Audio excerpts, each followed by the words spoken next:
Hello and welcome to UC Today. My name is Kieran and today's session is Unlocking Your Mobility with Microsoft Teams. I'm delighted to be joined by Dan Floria, Director of Technical Solutions at Pure IP, and Lee Essex, Head of Business Development and Strategic Partnerships at Tango Networks. Diana, Lee, thanks for joining us. Thank you for having us. Great to be here, Kieran.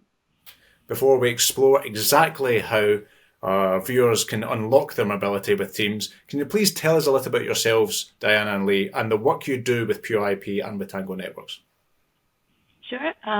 So Diana Floria, Technical Solutions at Pure IP, as you said. I am in charge with coming up with solutions for customers and also product management here at Pure IP. Lee Essex, Tango Networks. As you said, Kieran, I look after business development and strategic partnerships. So one of my responsibilities is working with Pure IP, and we've been working with Diana on taking solutions together. We work with Microsoft to produce and take to market a mobile first, or FMC solution, as people widely call it. And Pure IP are one of our strategic go-to-market partners for that solution.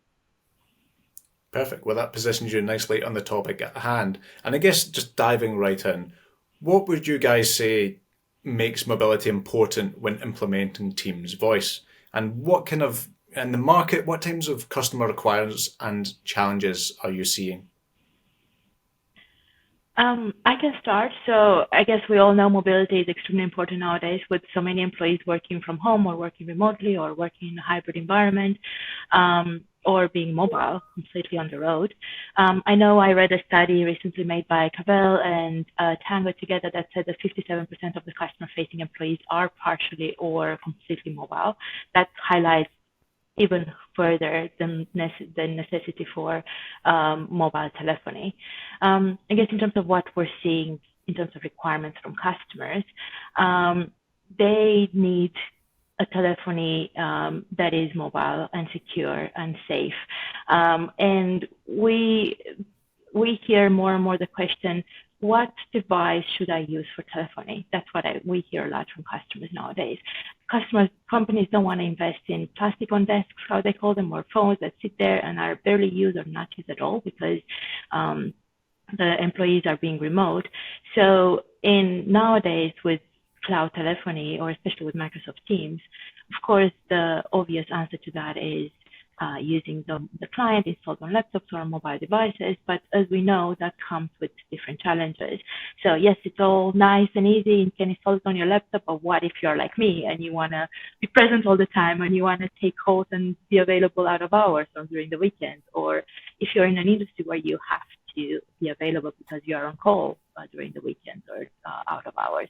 Or what if you don't have a company mobile, but the company policy, because of security requirements, is not to allow bring your own device?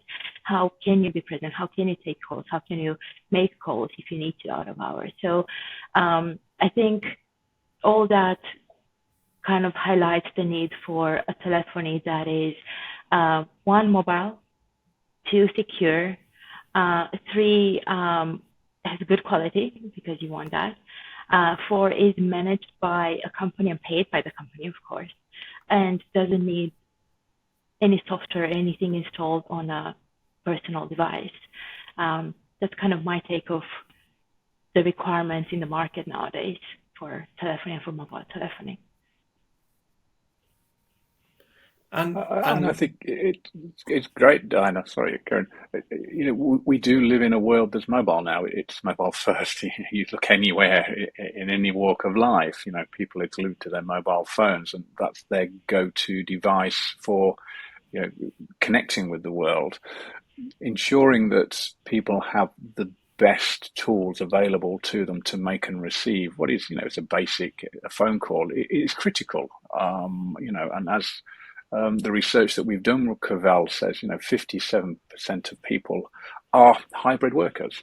In fact, I was on a session with Microsoft earlier. They presented some stats from Gartner that said the figures are even higher. They're saying that only 33% of the UK workforce is office-based, and I think it was 27% of the US workforce is office-based. So that means that everybody else is out and about. And all of these people need the ability to make and receive calls. And what's the best way to do that? It's a mobile phone. People reach for it. The most intuitive way to make a call is via the native dial on the mobile phone, because that ensures that they'll get the best quality service. So, yeah, it's a mobile world. We can't get away from it, and we're just looking at what's being demanded by users out there. And as the workforce evolves, we've got to make sure that people have got the tools that are available to them that gives them the confidence that they can make and receive calls on behalf of their role in their workplace with the best possible quality. Absolutely. And I think that's a really interesting, broad cultural point about just the mobility and the importance of mobility. And I was wondering if we could please just focus in on a very specific product, a very specific solution that you guys have been working on. Lee, I wonder if I could ask you about the eSIM, the Tango Extend solution. How does it add value for customers? Well, it's going back to what we've just said, Kieran. It's simplicity, it's security, and ease of use. The Tango, global mobile provider, and what we identified very early on was that people wanted a simple way of making and receiving calls. Technology has advanced in our favor. In the olden days, we used to ship a little bit of plastic around the world, which we stuck into a phone, and it was quite cumbersome. eSIM now, it means that you can add a line to your mobile device in seconds, and having the ability to add that with the power of something like Teams in the background is hugely useful. If I'm onboarding a new employee, what do I want to do? I want to give them the appropriate tools to communicate. I can deploy them with an app, which is great if I'm sat at my desk and I've got great data signals. But the next thing I want to do is give them a mobile device. So nowadays we can just instantly give them a QR code. They simply scan that onto their mobile device, and within minutes they're making and receiving calls. eSIM it's changed the world really with regards to the way we look at things. It's greener. The green credentials, the sustainability credentials are there. The ease of use is there. So we'll see the use of eSIM becoming a lot more prevalent within the world of communications. And obviously, for a lot of customers in 2024, compatibility with existing infrastructure, existing products and services is significantly important. Can I ask, how does eSIM fit in with existing mobile offerings? I mean, eSIM, the way we look at eSIM is that it's an easy way to give somebody the tools for their job. Everybody, without exception, really has their own mobile phone nowadays. And what people may or may not realize is that the last 4 or 5 generations of the major mobile phones, and when I say major, we're talking Samsung, Apple, iPhone, and the Google Pixel, have all supported eSIM. The primary SIM is still a little bit of plastic. That's now disappearing, particularly with the release of the iPhone 15 in the US, which is pure eSIM. So people, whether they know it or not, have got a device probably in their hands if they've bought it in the last 3 or 4 years, or they've got it, that actually supports eSIM. So they've got the ability now to carry around their favored device, which they've got for their personal contract, but very easily add an eSIM to it, which will give them a dedicated, high-quality communication line for their work. And the operation systems developers, the guys at Apple who develop the operating system, and the guys at Google who develop Android, have spent a lot of time and paid a lot of attention to making what we call multi-line experience on a mobile phone very, very user-friendly. So people may be aware of it or may not be aware of it, but they can very easily add an eSIM to their phone within minutes, and they can have this very separated world where one line is for their personal communications, calling their friends and family and loved ones, but they've got this other very secure line that's paid for and controlled by their business, where they make business calls. So again, it's convenience for everybody around. Perfect. And one of the eye-catching... I would like to add to that. What I meant to say, just to add to that, just the convenience of being able to use your same device, not having to carry multiple devices with you, one for work, one for personal, and knowing if somebody calls you that, oh, this is work related, this is not my doctor or my kid's school or somebody else. We know, yeah, this is work related, this is how I answer the call now. So I think just besides all the security and all the other benefits, is the convenience part of it that I also think is important. Absolutely, absolutely. And I think expanding it out a bit, one of the eye-catching selling points of eSIM is its status as a Tango Extend solution. I wonder if I could pick your guys' brains about Tango Extend. What would you say are the core features of this solution? Diana, do you want to go first from a product point of view, or? For me, I would say it covers all those points that I mentioned in your first question. So the features, mobile, secure. It doesn't require software to be installed on a personal device. It is managed by the business. It's paid by the business. So it ticks all the boxes from my point of view in terms of features. I agree. I think it's convenience. It's convenience, and a word that comes up a lot with our conversations with customers is control. And what I mean by control is that it gives the business the ability to control the experience. Our eSIM is connected to Teams, so everything about that is controlled within the Teams admin center, TAC as it's referred to. So again, going back to the old days, if I sent a little bit of plastic out, a SIM to a new employee, when that employee left, I had to wait for that employee to either send that back to me or I had to phone up the mobile operator and get that contract cancelled. Now what we can do is we can simply turn off the eSIM within TAC. It's exactly the same as turning off their line's ability to make a call. So it's flexible, but it's control. And having the ability to control the flow of those calls with a central portal and a powerful PBX like Teams is hugely appealing to IT and telecoms administrators within a business. I can now control my fixed line, but great, I can now control my mobility communications within the same place. And I guess diving into maybe a bit of the nitty-gritty, into the specifics, I'm curious about what the process exactly entails with Tango Extend. I guess, bluntly, how does it work? How does the process unravel itself for you guys? I can start at a high level and I'll let Lee go into details. Should we do that? So I guess at the high level, I think Tango do their magic. So there's an eSIM that you install on the user's phone, and there's very clear and detailed instructions from Tango on how to do that. And then the eSIM then communicates with and works with different providers in different countries. I know there's AT&T in the US, there's EE in UK, and there's others. Then, as I said, Tango do their magic in the back end and make that eSIM register into the Teams admin center, the same like a phone was registered, just it makes it look like an extension to your Teams client. So you can make and receive calls from a mobile device, the same like you would make or receiving calls from a desk installed on your or from a phone installed on your desk. If you work for PureIP, for example, you would get a number from PureIP or you report a number to PureIP.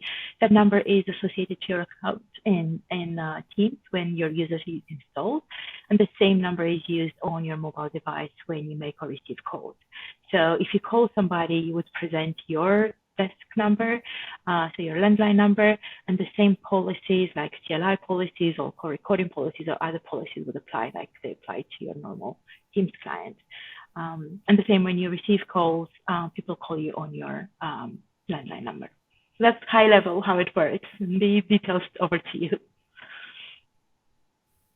I won't go into too many details because I think people the technology nerds out there, which I suppose I'm one of them. We can go into details, but I think the key thing is, as Diana said, if you've got an identity within Teams, it's extended out via the eSIM.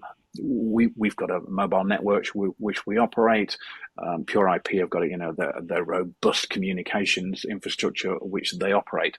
All we do is we bring the two together, and the thing that brings the two together is Microsoft. And in developing the solution, what we've had to do, and we want and to ensure the security, is we work with Microsoft's own security parameters. So people who are trusting their businesses with Microsoft, which, let's be honest, who are not, they can be rest assured that the eSIM follows the same security protocols as it would for anybody accessing a Teams account. So it's just bringing the magic of Pure IP, the magic of Microsoft Teams Phone, and Tango just act as the glue in the middle.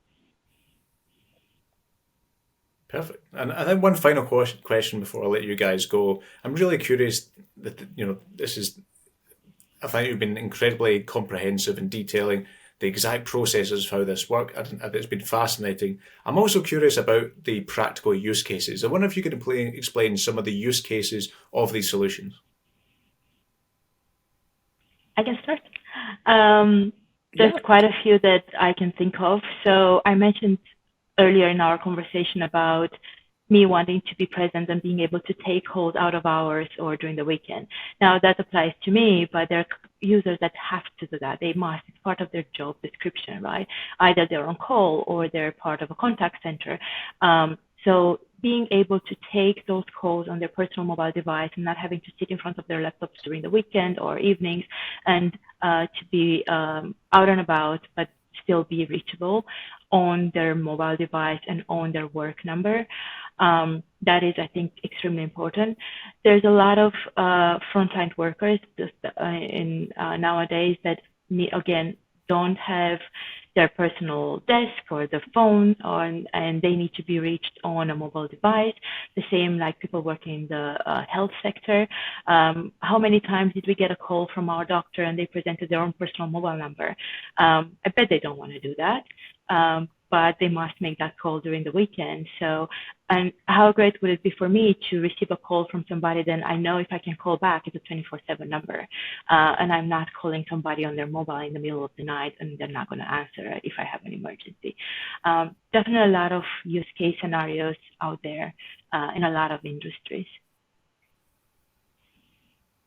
Lee? I think Diane's really hit the nail on the head there. Frontline workers in particular. Frontline workers are people who are out there speaking to customers, or patients, as Diana said, in the health sector. They're talking to suppliers. They are the people who are the first line of communication. And if you look at a couple of use cases, health workers.